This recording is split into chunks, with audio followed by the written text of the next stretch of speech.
E a gente abre esse bloco recebendo aqui o vereador mais votado de Porto Alegre, Gessé Sangalli de Mello. Seja muito bem-vindo. Obrigado pela oportunidade. Brincadeira, hein? Eu já tinha entrevistado, segundo mandato agora, né, Gessé? Segundo em Porto Alegre, né? Porque eu fui em Viamão também, né? Ah, é? Fui vereador em Viamão de 2017 a 2020. Mas olha só, e agora, segunda vez aqui em Porto Alegre. Já tinha entrevistado o Gessé em outras situações, perguntado sobre questões até técnicas ali, né, polêmicas, plano diretor e tal. O Gessé sempre foi muito solícito, sempre nos recebeu, eu quero agradecer. E te perguntar, né, segue os desafios aí da capital agora em 2025, Gessé? 2025 vai ser o ano da reconstrução, né?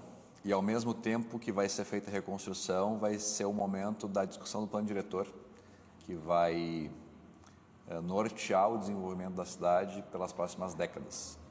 Eu quero ser membro do Conselho do Plano Diretor, quero poder contribuir de maneira decisiva nesse projeto, porque a gente está, desde a Constituição, mantendo um plano diretor restritivo, conservador, e conservador no mau sentido, porque ele restringe o desenvolvimento da cidade. Até estou lendo um livro sobre urbanismo e é interessante como as forças econômicas naturais da cidade acabam sendo como se fossem punidas pelos planos diretores e, ao mesmo tempo, as ordens dadas pelos burocratas não conseguem sequer atingir o fim de restringir o crescimento em defesa como se fosse de um bem-estar social. Então, na verdade, a burocracia não resolve aquilo que se propõe e, ao mesmo tempo, acaba inibindo o desenvolvimento da cidade. E tu gera distorções que, ao invés de beneficiar as pessoas, que era a intenção do burocrata, acaba gerando o aumento de custo para todos os cidadãos e acaba gerando um problema de aumento de custo para as pessoas que ela pretendia proteger. Porque a pessoa rica vai continuar podendo comprar, mas a pessoa que tem menos poder aquisitivo vai ter que se deslocar no território e vai ter que enfrentar um sistema de transporte que não é eficiente e vai acabar sendo punido pelo burocrata, que não tinha intenção de punir, mas às vezes a intenção não está casada com o que vai acontecer em cima daquilo que está colocado como o objetivo. Então, no final das contas, acaba sendo prejudicial para todo mundo, e especialmente para as pessoas mais pobres. Pois é, e a gente acaba vendo isso na prática, né? A cidade aí, a questão que você falou agora, se deslocar, a questão da mobilidade, Porto Alegre, bem complicado. E a gente viu outra situação agora na questão das enchentes, né? Ficou um jogo de empurra ali, se tinha que ter feito a manutenção, se não tinha, de quem era, qual é o departamento. A questão é assim, a esquerda ela utiliza... Eu falo que a esquerda ela está acostumada a fazer o crime perfeito. Ao longo de décadas ela condena algo. Daí quando aquilo que ela condenou ao longo de décadas e acabou tensionando para que não acontecesse, se torna evidente que é a causa de um outro problema. Sim. Daí a culpa do governo é por não ter feito aquilo que ela reclamava que não deveria ser feito. Dá um exemplo, tá? Vários exemplos, mas esse é um deles. Árvores. Sim. Não pode encostar em árvore porque a árvore é sagrada. Isso. Eu não estou falando que tem que cortar a árvore de maneira indiscriminada. Mas daí deixa plantar aqui, só tu olhar aqui, debaixo do poste tem uma árvore. Isso é um problema adiado. Porque quando essa árvore chegar no fio, vai começar... O vento vai bater nos fios, vai cair os fios, vai cair a falta de energia. Mas não fez manutenção das árvores. Sim, mas quando corta, não pode encostar na árvore. Entendeu? Inclusive, é o crime perfeito. Pessoas, não dá é o crime perfeito. Não dá pra fazer nada. Daí, outro exemplo. O plano diretor, não pode construir. Daí tu vê a Maria do Rosário falando, espigões, porque não pode espigões. Tipo assim. Né? Daí não pode, então, adensar onde as pessoas querem estar. Porque o que é um prédio que tem vários apartamentos? É uma sinalização de que as pessoas querem estar naquele local. Sim. Porque se tu está construindo vários apartamentos numa determinada localidade, significa que as pessoas querem estar lá. Sim. Mas daí tu coloca no plano diretor uma linha de corte onde fala, a partir desta altura não pode mais construir, ou a partir desse adensamento não pode mais fazer. Então, tu faz com que as pessoas tenham que se deslocar no território, porque se ela não pode subir mais 3 andares para cima, ela vai ter que andar 15 quilômetros para o lado para conseguir chegar no lugar onde ela possa morar. Daí, o transporte público demora 1 hora para chegar.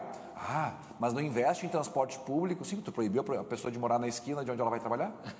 Então, e daí, óbvio que se tu limita o número de casas onde as pessoas podem residir próximo de onde trabalham, vai aumentar o preço. Só os ricos moram no centro. Sim, tu proibiu que os pobres morassem no centro. É o crime perfeito, porque daí eles fazem a regra dizendo que não pode, e daí quando o fato de não poder gera reflexos, mas vocês não... O transporte público, é um absurdo que o trabalhador tem que andar 2 horas de ônibus. Sim, mas tu proibiu ele de morar do lado do trabalho. Então é o crime perfeito. E a esquerda é especialista em crimes perfeitos. Ela, ao longo de décadas, proíbe que tu entregue a solução. Daí, quando a solução não entregue gera um problema que não foi observado naquele momento, a culpa é do governo que não resolveu o outro problema. Mas ela gerou o problema original. Sim. E é sempre assim. E como é que agora, para a gente, o trabalho na Câmara de Vereadores, que auxilia aí o Executivo, a Prefeitura, né? Como é que ficou a configuração? Como é que você acha que vai se desenvolver esse trabalho aí agora, a partir de agora? 2 coisas, tá? Primeiro, que a esquerda ganhou 2 cadeiras, porque eram 10 vereadores de esquerda e agora passou a 12. Então aumentou como se fosse a representatividade da esquerda. Mas a direita também cresceu. O PL, por exemplo, se elegeu em 2020 com 1 vereador, agora tem 4. O Partido Progressista tinha 2, passou a ter 3. Republicanos 2, passou a ter 3. PSDB/Cidadania manteve. Então, aumentou a esquerda, mas também aumentou a direita. Então, quem diminuiu nesse processo foi o centro, como se fosse. Centro fisiológico/ideológico. Porque também tem centro que é a pessoa que ela... Enfim, é centro Sim. por ideologia. Enfim. Sim. E... Então, a esquerda aumentou e a direita aumentou. Entretanto, proporcionalmente, a esquerda ganhou mais energia, porque com 12 vereadores, tu consegue, por exemplo, abrir CPI. E antes eles não conseguiam. Precisavam de alguém do centro para assinar junto com eles. E, além disso, reduziu 1 vereador. Eram 36, passou para 35. Sim. Até diz que esse censo que nós usamos como referência já foi superado, porque foi feito como se fosse uma auditoria, uma nova revisão, e daí, de vez diminuir, poderia ter aumentado 1. Então, na verdade, isso aí acabou beneficiando de maneira indireta, ninguém sabia que isso ia acontecer à esquerda de Porto Alegre. Mas, enfim, essa é a nova configuração da Câmara de Vereadores. Maravilha. Gessé, a gente é parceiro aqui, vamos seguir acompanhando aí o teu trabalho, né? Agora tem segundo turno e vamos seguir acompanhando, porque o que interessa, como a gente falou no início ali, é o cidadão, né? Tem a questão dos ataques aí, só dando um recado, acho que ninguém está até cansado, eles vão ficar atacando, perdendo tempo em campanha para atacar. Porto Alegre agora falta o segundo turno, faltam uma semana e meia, 2 semanas, né? Porque é o dia 27. E chega a ser clichê falar isso, né? Porque toda eleição é a eleição mais importante da história. Sim. Toda eleição é importante da história. Mas a outra vai ser também. Mas essa, desde que eu entrei em 2016 na política, chegar aos dirigentes, essa é a eleição mais importante da história, depois 20, mais importante, depois 18, depois a 20, depois 22 e tal. Então seria até, é clichê falar isso. Mas o que está em jogo nessa eleição? Talvez não seja mais importante, mas o que está em jogo? É a preparação para a eleição de 2026, presidente e governadores, e nunca antes a direita tinha se preocupado com câmaras e prefeituras, e é a primeira vez que está. Então, o que está em jogo é 2026, fato. E no caso de Porto Alegre, qual vai ser o modelo de cidade que a gente vai escolher para as próximas décadas, porque, por mais que quem seja o dono do plano diretor seja a Câmara, é óbvio que, se for uma prefeitura com um viés ideológico, tu vai tender para um desenvolvimento econômico baseado na economia, e o outro vai tender para uma questão que, na visão deles, é desenvolvimento social. Não é, mas é o que alegam. Então, o que está em jogo agora é, de fato, qual vai ser a prefeitura que vai estar na reconstrução e na construção do plano diretor que vai guiar o desenvolvimento de Porto Alegre pelas próximas décadas.